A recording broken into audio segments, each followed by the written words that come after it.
Harvard Divinity School. Humanity Meets AI Symposium. Welcome, February 27th, 2025. Is dedicated to service of a just world at peace. We work with a dynamic method that has religious literacy at its core and brings in critical analyses to understand and challenge systems of inequity. Our focus on just peace building recognizes that peace without justice is not sustainable. The goal of RPL programming is to bring analysis from experts, including academics and practitioners and those living in inequitable systems, and offer some ways forward to build a more just world. The program is currently led by Interim Director Dean David Holland and previously by Diane Moore, former Assistant Dean for RPL. This today, like all our programming, would not be possible without the support of our team, some of whom are here today, some of whom you'll meet tomorrow, but they include Reem, Hillary, Anna, Natalie, Tammy, Hisham, Rochelle, and Delise. Tammy is here. Tammy, if you want to raise your hand. Hisham was here. Hisham's back there. We have a couple of students with us, Zain and Perlai, who are helping out today. I have to mention James Fonseca, who's sitting front row center, or off center. The student who conceived of this series and has been really instrumental in putting it together, which is why you've been talking to him incessantly, and you're like, who's this guy at the podium? I've never heard of him before. Please go away so we can get to James. And Perlai, who I've just mentioned, is a current student who will be helping facilitate this symposium, and I want to thank our entire team. Our intent is to have multidisciplinary discussions around the future of humanity in the age of AI. The goal is to take the promises of these new technologies with a serious engagement of their risks, to think about how to steer the development and use of these tools for the elevation of humanity. These conversations will engage elements of RPL's approach to just peace building by exposing power structures, understanding systems of violence, engaging relationally, being creative, and exploring the role of religion. Our goal is never to engage in binaries. We recognize the severe environmental impact caused by AI usage. While hallucinations can be programmed around, Safia and Noble's work reminds us of the embedded biases that inform so much of our worldview, including algorithmic worldview. Asking some AIs to generate a biography of me, because I am the center of my own universe, for example, results in a mixture of bios that is 90% me and mixes in an Iraqi general, a Canadian fashion designer, and a Tanzanian tennis player who all share the same name. A similar request of the name Christopher Cantwell, with the same professional qualifiers, is more likely to result in distinct bios of Chris Cantwell, the white nationalist, Chris Cantwell, a comic book writer, and Chris Cantwell, an academic, without mixing them up. At the same time, after editing my bios, they will be showing up in my various socials because they are very, very good. And we understand, similar to the futurist thinking present in the third industrial age, that we're not ready for the potential impacts of both directly impacted workers and the workers who support them. It is not yet clear if we have enough of a plan for workers freed of labor and whether that will lead to the classical ideal of people having leisure to create art for art's sake, or whether we create a new system of indentured servitude to keep the pipes clean. There's no simple way to determine if AI is good or bad, because right now it is not sentient. The way it is used, the way it is designed, is up to us, users and creators. Our questions must be the ethical questions and must emerge from the communities most likely to be impacted by usages of AI. And it is those communities with whom we need to make sure are present in our spaces. We hope this event catalyzes conversations across fields and visions. I did ask an AI to write a speech for me for today so I could save some time and put into practice, but it couldn't quite capture my voice or intent. So I asked for a joke instead. But I was perplexed when I chatted with Alexa and it couldn't quite grok me. So with that, thank you for your time and commitment to this symposium, and I'll turn it over to James.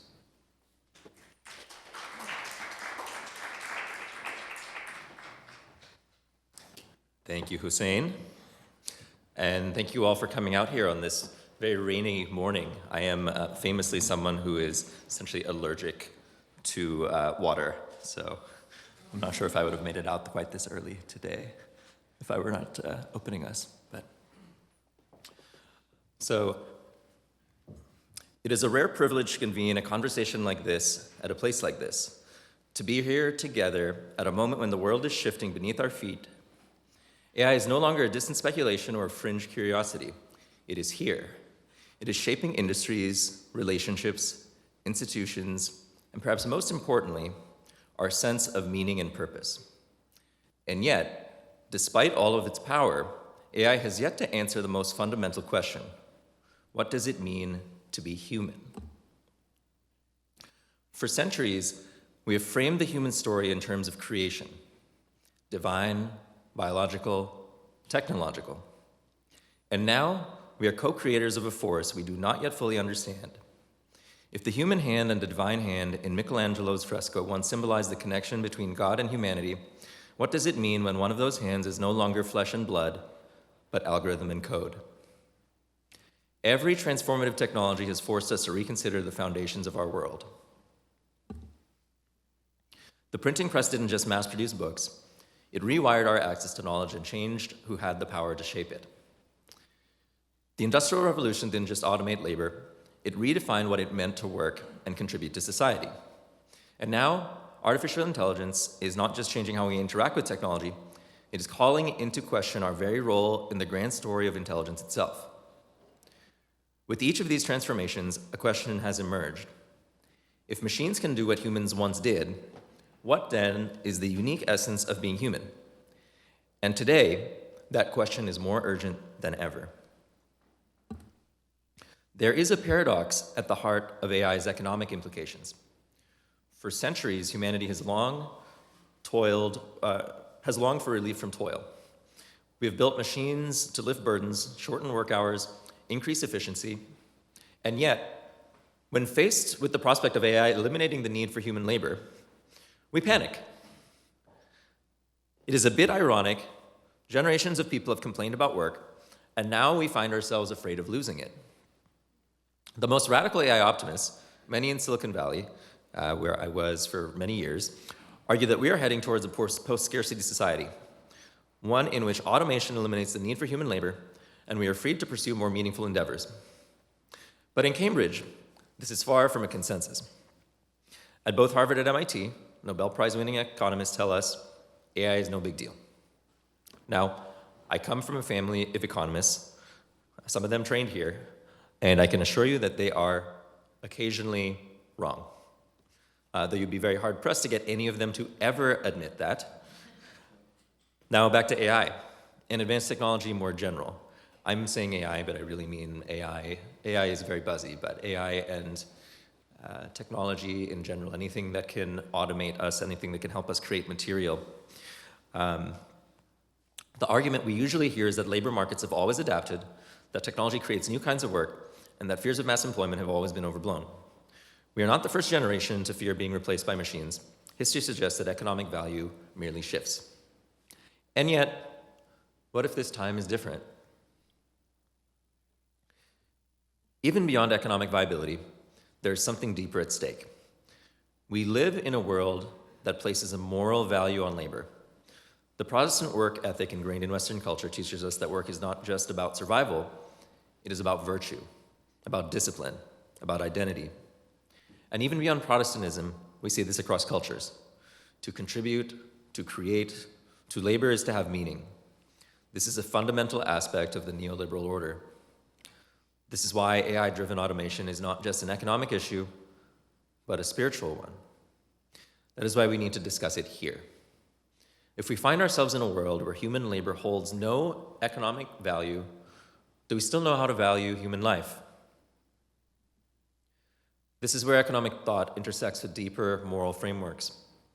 The business school down the road may argue that a society without work would require a fundamental restructuring of markets and incentives. But here, at a divinity school, perhaps we might ask an even more foundational question. If we decouple work from worth, what new narratives emerge?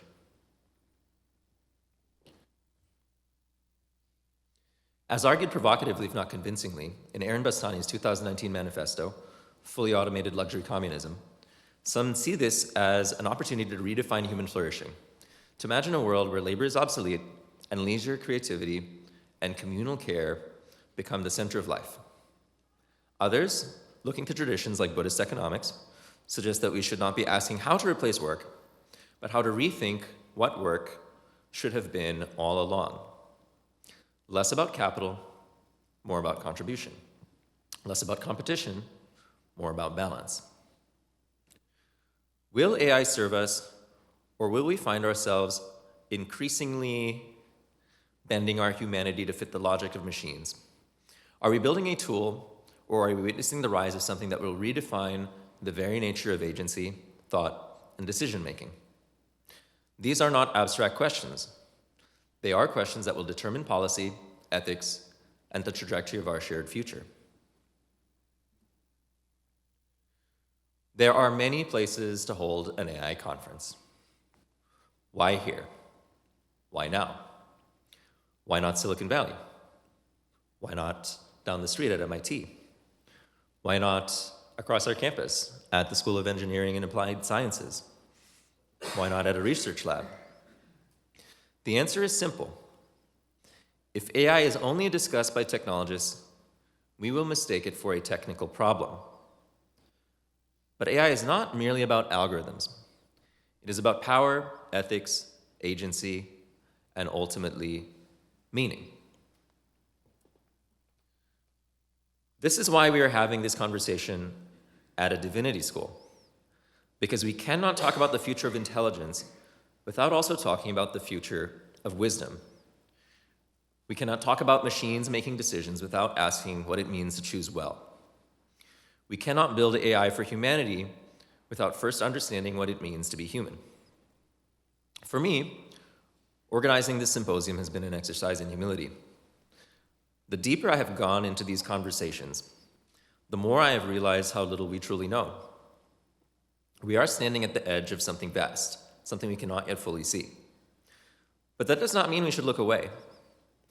If there is one thing I hope you take from this symposium, it is this. We do not need to have all the answers, but we must ask the right questions. We must resist the pull of easy conclusions, resist the tendency to let AI be shaped solely by those who build it, rather than all of us who must live with it. This symposium is not just about AI, it is about us. It is about the choices we will make in the coming years, choices that will shape not just technology, but the very nature of the world our children and grandchildren will inherit. Over the next 2 days, we will hear from scientists, philosophers, ethicists, policymakers, but this is not just their conversation, it is ours. My invitation to you is simple. Engage, challenge, and most of all, ask what kind of world we want to build. Because no matter how advanced our machines become, the future always is ours to shape. Now, I did ask an AI to write that, almost in its entirety. I edited it slightly, and it wasn't, so the AI model that I used was GPT-4o, but I didn't just use GPT-4o. I fine-tuned it on a large body of my own writing, primarily essays. I have about 300 published essays that are all public on the internet. And I fed it some academic writing, I fed it some past speeches, and that model now I can get to write not just on a subject, but really to write in a voice that, I tested this recently, at least with my essays. No human who knows me, who knows my writing well, can tell the difference. The only obvious cue might be when I tell personal anecdotes and stories in my essays, which of course the model does not have. But in terms of being able to replicate my style and my voice, it does an excellent job. And it's important to understand that the underlying transformer model that GPT-4o is based on a massive, massive, massive body of essentially all of the information publicly available on the internet, and then to the public, to us, unknown amount of a very, very massive body of private writing, and not just writings, also a large, just actually quite a lot of binary code is what is fed into this. So for PowerPoints, computer programs, binary code, and also abstractions in the form of different programming languages. So there's a lot of C code and Python and whatever, all of the programming languages. And it really is pretty extraordinary what the AI can do, but it's also interesting to see what it's missing. right? I'm sure you can hear that the way that I'm speaking right now is quite different from the way that I was reading from that speech. And granted, maybe if I had a teleprompter, it would have come across a little smoother, or if I were very well practiced in being a politician. As we know, most politicians have a speechwriter, and AI is pretty good, I think, at replacing the role of a speechwriter. I guess I'll speak very briefly to my background. My background isn't so important to this symposium, except insofar as it informs the reason that we're here, or the reason that I had the idea to put this on. So I had a full career arc, about 10 years working in the venture capital industry prior to coming here to Harvard. And it was not my dream job to work in venture capital, but I would say that it is a dream job. It is a dream job for a lot of people. When I went into it, I didn't go into it thinking I was going to save the world. I did teach for America for 2 years prior to that. That was my attempt at trying to save the world. I did not succeed. And by the time I got into venture capital, I would think I was quite okay with the idea of material being an end for me. I wanted to basically make a lot of money, and then I thought I would be happy and everything would work out and everything would be great. I think when I was an undergrad, very much in the way that if you grew up in the early to mid noughts on the urban East Coast, not the South, but the Mid-Atlantic or the Northeast, it'd be very common for people to express their musical preferences as I listened to every genre except for country, which I think is quite rude, but that is what people would often say in DC and in New York. And I probably would have said as an undergrad, I was interested in every single academic subject but religion. I had no interest in religion. I did not take that's not true. I took one sort of philosophy class that had religion as a major subject, but I really wasn't interested. I grew up in a Theravada Buddhist household. I went to an Episcopal high school. I had to study the Bible. I grew up in a Jewish neighborhood, and there were too many religions. They contradicted each other. I had no interest. It didn't matter. I would not have described myself as a spiritual person. But then I got into the venture capital business, and I was very lucky. I had a lot of luck early in my career. By the time I was 25 years old, I was working with a lot of the most successful people in the technology industry. I was very privileged to work very closely with those people. I wasn't just bringing them coffee, right? It was small teams of people at venture capital firms, generally pretty casual once you're on the inside of those places.